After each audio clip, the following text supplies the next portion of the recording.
So we just watched Ranking the Kings, and it actually slaps, bro. I'm not even gonna lie. I was hella underestimating this anime. What did I tell you? Nah, I knew you'd like it. You're right. I didn't really want to get into that show either because I thought the style was really weird. That's what I thought. When I first saw it, I thought it was like kind of like childish. And then I started seeing it everywhere on like Crunchyroll, IG, YouTube. And that's when you started talking about it. I saw it on Crunchyroll Awards and I was like, yeah, this show has to be crazy. Because I saw AOT and I seen Ranking of Kings and that shit didn't look right. That's what I'm saying. Right. I seen that. And then after that, I saw Boji won Best Boy. I'm like, okay.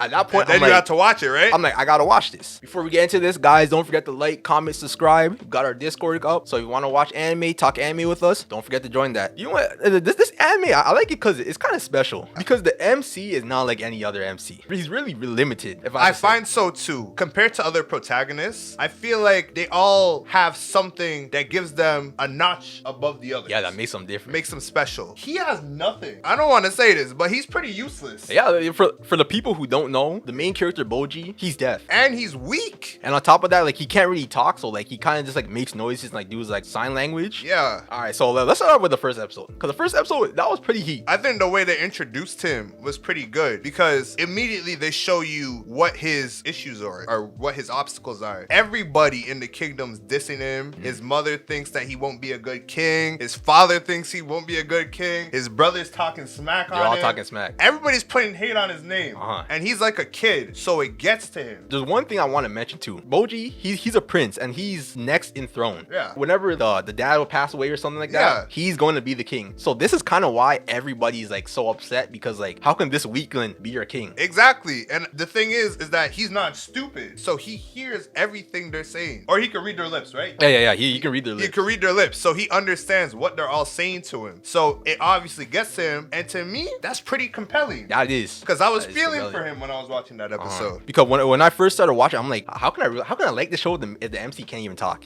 Yeah, exactly. I was like, and it looks stupid too. It changed my mind. It changed my mind. But I want to talk about his brother. Because his brother, he's always hating, bro. Yo, the Daida's always got something to say. Wouldn't you say this is like a common trope in like a lot of animes? It's always the little sibling that's always putting hate. Always. I don't know why. That's very true. Do you treat your brother like that?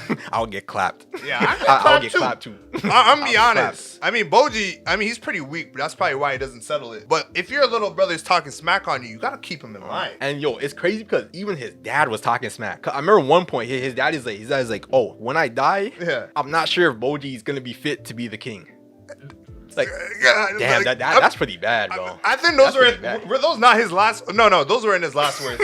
Those were almost his last words. Like, what? That's pretty bad, bro. Bro, no, it was bad. It was bad. That's actually terrible. But then he met the shadow thing. Yeah, Kage. Kage. That's a hard. Nah, he's a real Kage, bro. Can I say? He was just using him for clothes, but eventually they started vibing, and that was good to watch. Right? You like that? My favorite part of the episode was in the ending when Boji was versing Daida, because yo, he was the underdog of the fight. Oh yeah, he was a hella underdog. No, if you watch that episode, everybody before it was saying he's going to get smoked. I mean, if this was in our high school, there'd probably be people, cameras saying, record this. Real star. He's about to get smoked. But nah, my boy Boji, he's got the hops, man. He can dodge, bro. He can dodge. Yo, this guy should be in Elden Ring with the way he's dodging, bro. Guy has top tier. Ultra instinct unlocked. He even got a couple hits in too. You know what? You know who he moves a lot like? Hakimaru, fam. Yeah. They can't talk, but they can evade, fam. I was about to say that. But nah, for a first episode, solid. And then episode 2 comes along. This episode, it's not really about Boji that much. It's about like his sidekick Kage. Yeah, instead of sidekick. He is. I don't know what else to call him. Yeah, you could call him a sidekick. Yeah. But my boy Kage, he was down bad. On a scale of 1 to 10 on sad backstories, that was up there. I remember one time. Remember the caregiver to Kage? Yeah. This guy was giving him fish bones for dinner. After he ate it, he was eating nice too, and he was throwing his bones at him. He's throwing his bones at him, his and compost, he's eating his bones. And he was eating that. But that episode was surprisingly dark because the way they did his family and his clan, the way they did his mom, and they had them all on lances and stuff like that. Yeah, I was like, whoa, because the first episode didn't even prepare me for that type of darkness. I didn't think it was gonna get that bad, but that was crazy. The way his mom was being treated, his mom's actually a real one. Because she risked her life to save Kage. Yeah, she's gonna be on the top anime moms of 2020. She's up there. She's up there. She's up there. This is when the head boss came in. Because the whole time, after they explained the Kage's backstory and all that stuff, they went back to the Boji fight. And Boji. And the whole time. Oh my goodness. I thought Boji was winning the fight. I thought he was winning.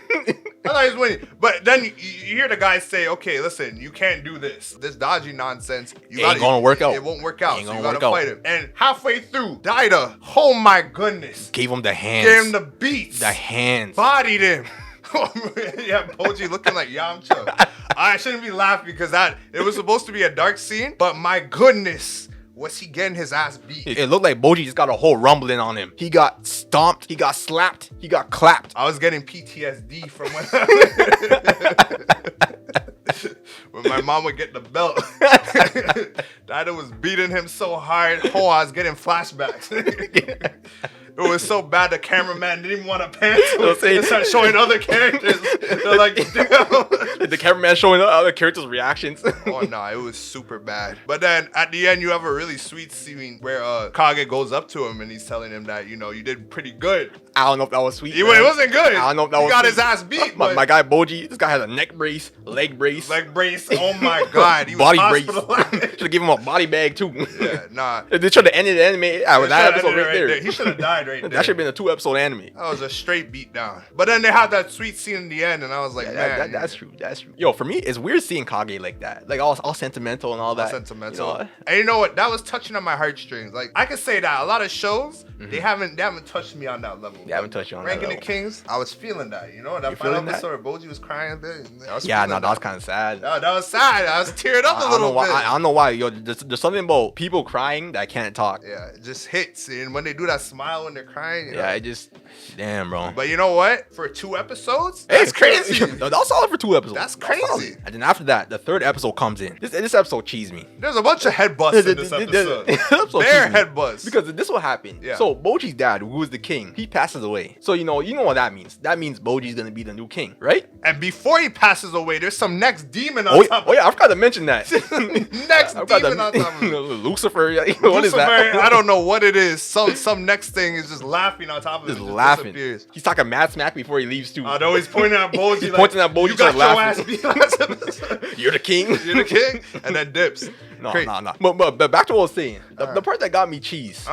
Is that Boji was supposed to be the king, but then they snaked him and they gave it to Daida, bro. Yeah.